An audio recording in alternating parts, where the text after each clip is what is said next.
responsible for said hazard. It'll need some thinking about. Why, there's no problem. You're right. Why didn't I think of it before? We'll demolish the haystack. You don't have to demolish the haystack to go look for Sean. I'll stay here in your place and warn anyone who's silly enough to climb it. Marvelous.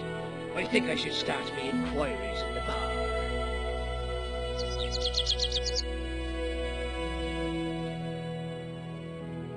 He strode off in the direction of McDevitt's bar, leaving me to contemplate the stack of hay.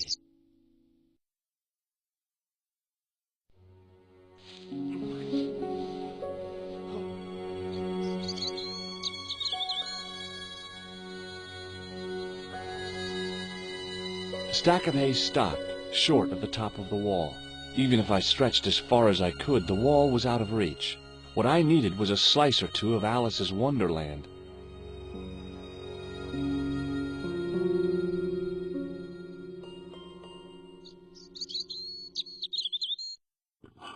I inserted the end of the lifting key in the mortarless crack and gave it a firm shove. It remained lodged in the wall, jutting out to form a step.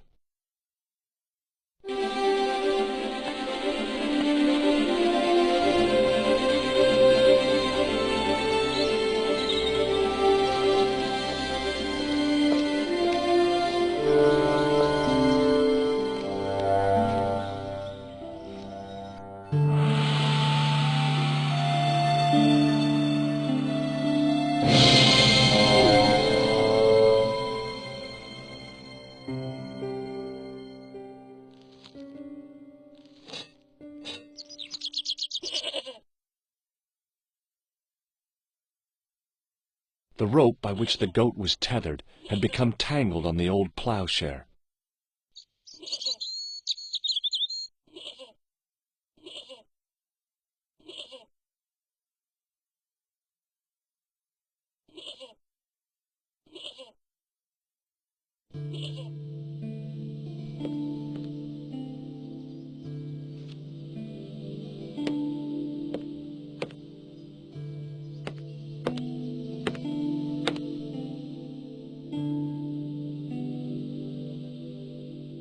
The bench had probably been used by Pegram and his archaeological team.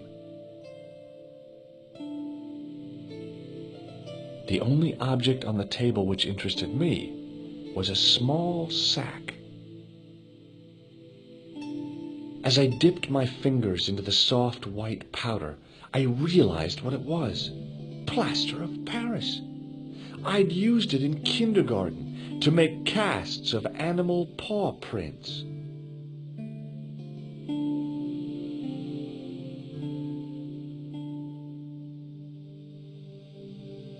I placed my fingers and thumb into the holes in the wall. Nothing happened.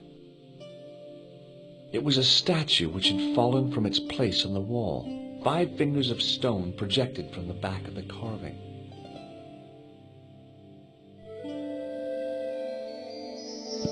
The statue was too heavy to lift. It overbalanced into the sand.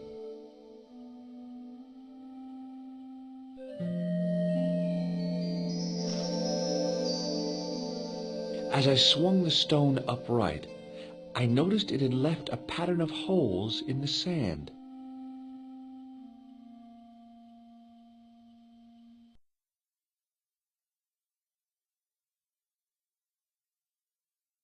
I sprinkled the plaster on the sand until the holes were filled.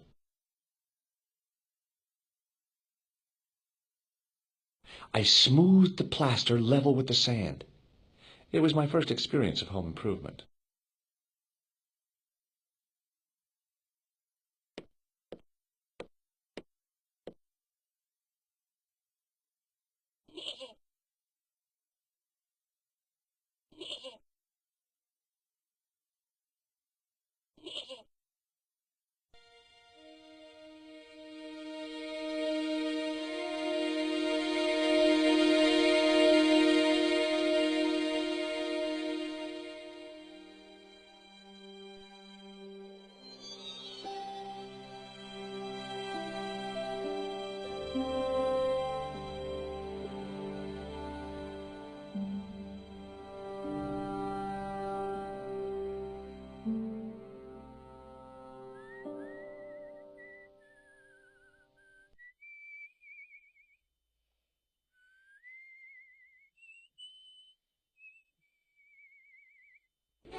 Hello. Hello there. Let me introduce you to my pals. We've already met. I want you to know you have my sympathy. Oh, it's just terrible, awful. It's the worst news I heard all day. It's top the bad news all right for this week and the next. The whole year. It's worse than that. It's the worst disaster in living memory. Isn't it the biggest calamity in the history of the village? I would say it's the biggest in the history of Ireland. The most awesome disaster since mankind paddled out of the primal crop. There's no beer. Is a glass of beer more important than a man's life? Were you talking to me? To all of you. Sean Fitzgerald has met with God knows what, and all you can do is drink. Sean has gone for a ride in a flash car, that's all. Why don't you calm down and join us? What about Sean? Why aren't you out looking for him? There's no point in launching an ill-equipped expedition to save the lad. In a life-or-death situation, preparation is essential. That's why I slipped in here. For a point. I gotta go. Excuse me. Yes, sir? May I have another beer, please? Certainly, sir. Same again? Yeah, please. How is this stuff made? That's the secret of the master brewer, sir. Each barrel is lovingly manhandled in time-honoured fashion, suspended on skillfully tied ropes of the finest hemp, lowered into the cellar, utilising the forces of original gravity, like manna from heaven.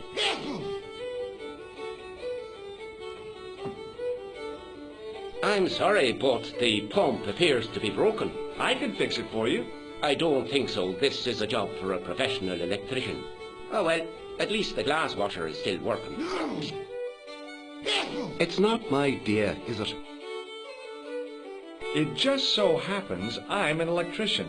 Check out my credentials. Well, no. Isn't that marvellous? Here's a house bedevilled with faulty wiring of a wayward nature. Here's you, an electric man, with a little plastic card to prove it.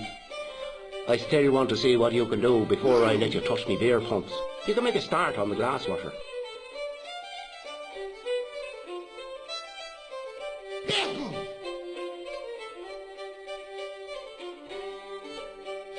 And when you've finished that, will you take a look at the pumps? Hey! Hello there again, mister. What do you know about leprechauns, Doyle? Leprechauns? Is it the little people you're talking about? Sure, and a cousin of mine was wed to one. Oh, come on. Did you really expect me to believe that? It's the truth, I'm telling you. She fell asleep on a fairy ring, see? When she woke up, there he was. A little fella. All in green. Tell me more about your cousin the leprechaun. Oh, no. Well, young Mary was speechless, especially when the leprechaun up and spoke to him. Be my bride, me darling, says he, and she'll never want for riches again. Okay, says she, and he slips a ring of daisies on her finger. Amen. So there you are, proof that the little people exist. Well, that's no proof. All you have is her word for it. Not so. The following spring, she had a little baby. Did the leprechaun's promise come true? What promise was that now? That she'd never want for riches again. Now, there's the strangest thing. She never did. I thought you said she was claiming the social part. Indeed, Mr. O'Brien, that there's riches and riches. She told me, Pat, she says, that little darling boy is all the riches in the world to me. Bye for now.